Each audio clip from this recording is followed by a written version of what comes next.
Hello and welcome to Jeff's Home Hacks, which is going to be a new YouTube series of me, Jeff, performing various weird little projects and hacks and how-tos around my house. I sort of got the idea for this when I started getting really bored during the weekend.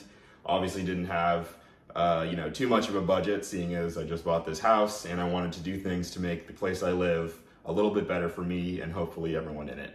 Please enjoy, and let's get started with the first hack.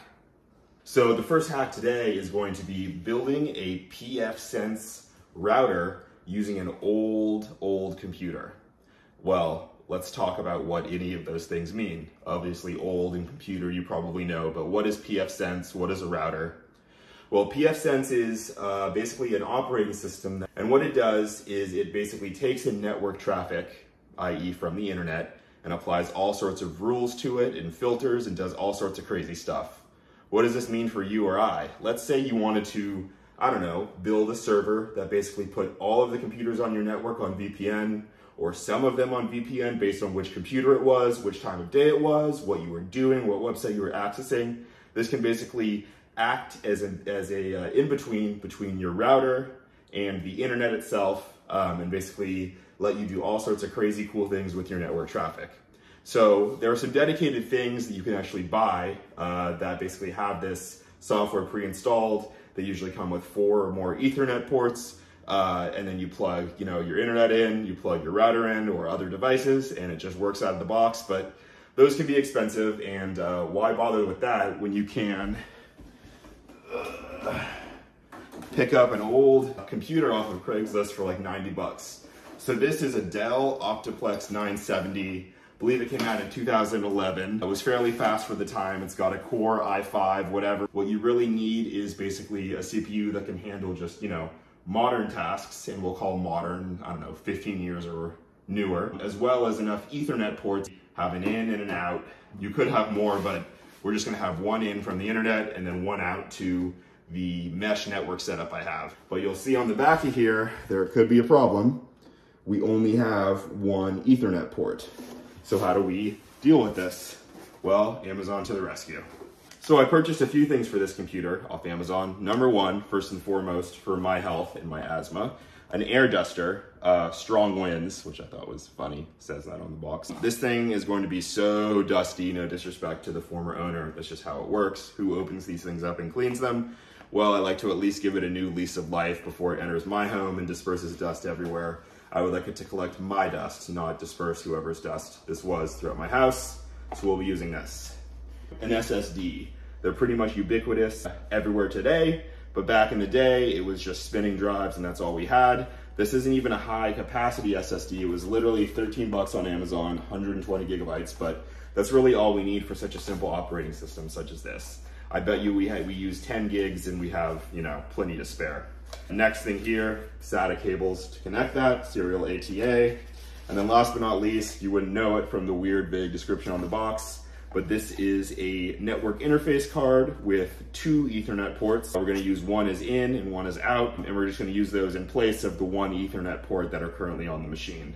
I really wouldn't use USB to Ethernet adapters. I may or may not have tried that before I decided to actually record a whole video and do this, and the speed and throughput may or may not have been really shitty.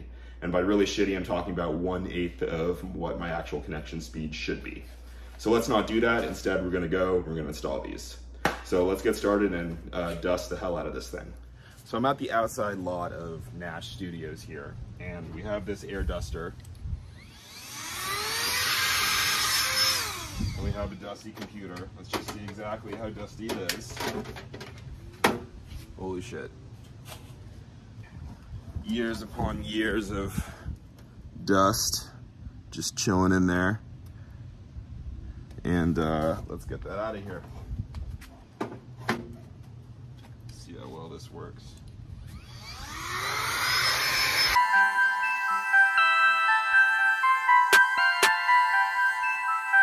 I just might jug and finesse. I just might jug and finesse. I just might jug and finesse. I just might jug and finesse. I just might count all these racks. I just might count all these stacks. Yeah, I'ma flex out these commas. You holding to us like a llama. I just my jug and finesse. Know that my industry's tech. I'm repping these things to the dome. I don't know what that means. I'm gone. I got Supreme on my wrist. So yeah, we will resume indoors.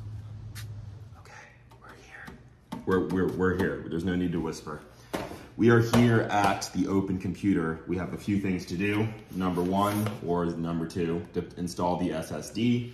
And number two, install, or number one, the IO card, which is the NIC, aka Ethernet card, which has two, count them, two Ethernet ports.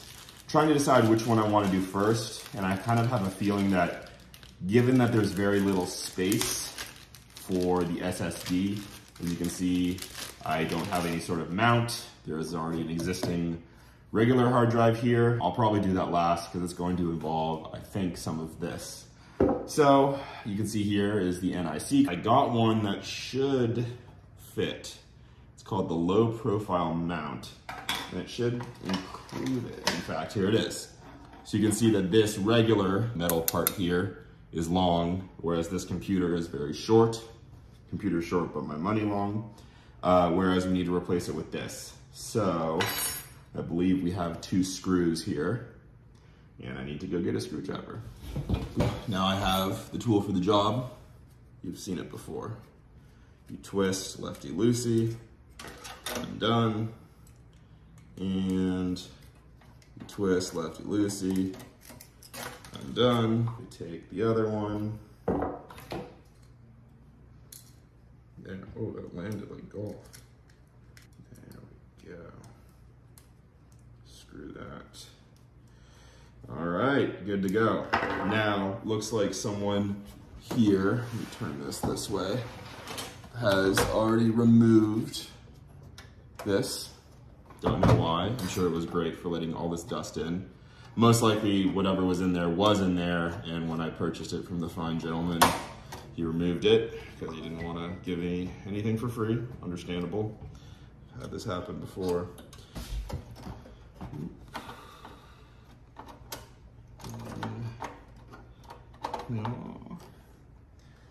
And we just, not easy, clip it in. All right, part two, SSD, very high quality. You just hear that sound it makes. Let me get one of these SATA cables. I just noticed these are actually just the data cables, meaning we don't have a power cable unless there's an extra one, which I don't see. We're gonna have to just say, screw you, disk drive. We didn't like you anyway. It's actually a good thing because no one's gonna use this disk drive. This is just gonna be in a closet. I guarantee you that takes maybe the same energy as the CPU if it's on. So since it wasn't gonna be used, it's probably a good thing. So we're gonna have to take the power cable off of here. And now that I realize that, I didn't even need to buy cables. So I'm gonna use Amazon's awesome return policy. Thank you, Amazon. Ah, comes out over here.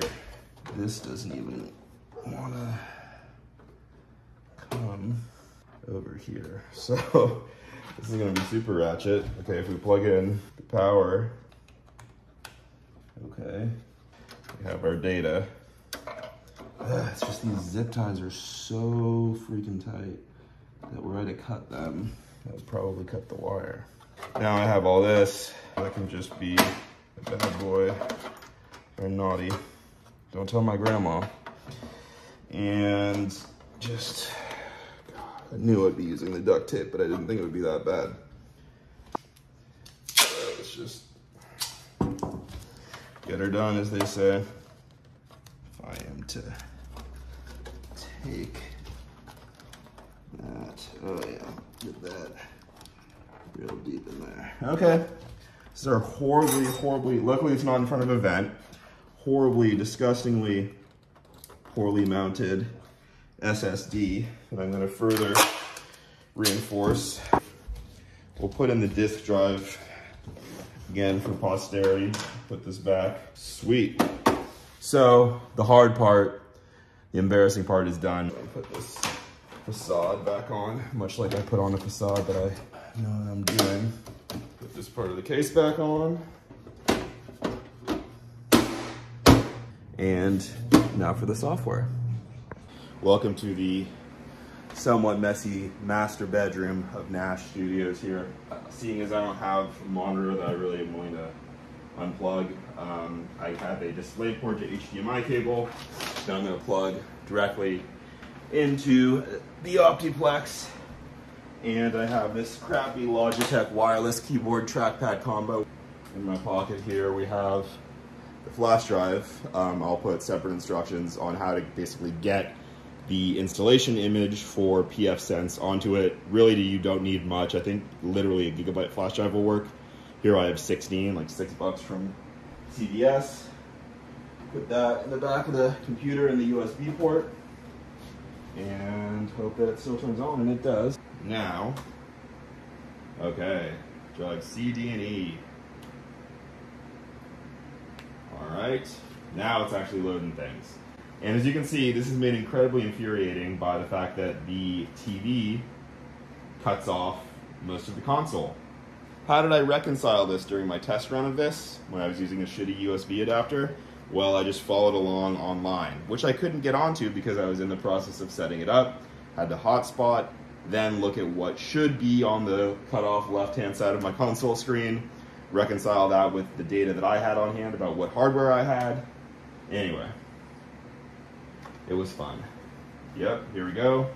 Luckily, I don't need to use the cursor because you can just hit A for accept. So we're going to install, and we're going to do BIOS. And so you can see now we have this SSD ADA0, which is the one I just put in. We're going to choose that, use the entire disk. It's going to erase it, nothing's on it. We're going to use master boot record, DOS partitions because we're doing BIOS. Hit enter, commit, and should load us right up. Now what I have to remember is I have another installation of this on the hard drive because I just put the SSD in. I was doing a test run, seeing if it would work with the USB Ethernet and all that. I have another basically entire installation of this on the hard drive that I don't really care for, so I need to make sure I'm not accidentally booting from that, both now when I'm going to set it up once this is done, and in the future, just when I'm running this, or if the power goes out, or I turn it off for any reason, need to make sure we're not booting from the hard disk. But I think the hard disk will be good to have. I'll see if there's a way to format it remotely, SSHing into it or something. We will see. So, believe it or not, the installation is almost done. Don't want to do any manual configuration before we boot. All right, just safe to unplug this at this point. Okay, now things are installed. Booting multi-user. And assuming it's not the installation I already did, it should ask me to basically set up every interface, which is what we want to do. Okay, yes. Do we want to set up VLANs now? No, we don't. We want to do auto detect. So what this is going to do, we need to set up the wide area network, or WAN, and the local area network, or LAN. And it doesn't really know which is which. So just make sure both Ethernet cables are unplugged. Hit A for auto detect. It's going to tell us to plug in the WAN interface, which we're going to do. So right now the WAN is plugged directly into my router. Plug it into, let's just say, the left. Cool. Doesn't look like it's recognizing it. That's not good. What can I deduce from this? Well, the lights are flashing, that's good. Let's see if the interface it thinks is on is this. My guess is it's going to say, yeah, okay. Please stand by, folks. Okay, folks, so it turns out that that crappy USB Ethernet adapter is going to come in handy after all. What I have to do is there's some drivers for FreeBSD, which pfSense is based on, that support this Realtek chipset that runs these two Ethernet ports on the NIC. Unfortunately, I can't really do anything until I get this thing at least connected to my local network so I can SSH into it, upload the package, install the package, and then configure it with the real ports. In order to do that, I need both a WAN and a LAN setup. Previously, with the onboard Ethernet, there's only one port. USB Ethernet comes in handy. And so now you can see we have two interfaces here, and we're gonna set up the WAN and the LAN. So first of all, we're gonna say no, we don't wanna set up VLANs. We wanna set up the WAN. Make sure nothing is plugged in here. Say auto detect, it's gonna tell us to plug in the WAN. We'll do so onto the onboard Ethernet. It's gonna say link up in a sec. Yes, enter. Now it's gonna say to do the LAN. UE0, we're gonna go with that. If that doesn't work, we'll see. UE0. Yes, oh, it worked, okay. Yes, we wanna proceed. Okay, good news is this thing finally finished, and we temporarily have this connected to my computer with the LAN address to configure things. So I'm gonna do that now. We have internet connection now, which means now I can actually fetch the package. So I'm gonna execute a shell command, paste that, execute. All right, downloading. Now, paste that. Okay. Yes. And pkg install nano. Yes. VR root, okay. Edit, good. Okay, exit, save the modified buffer. Good, okay.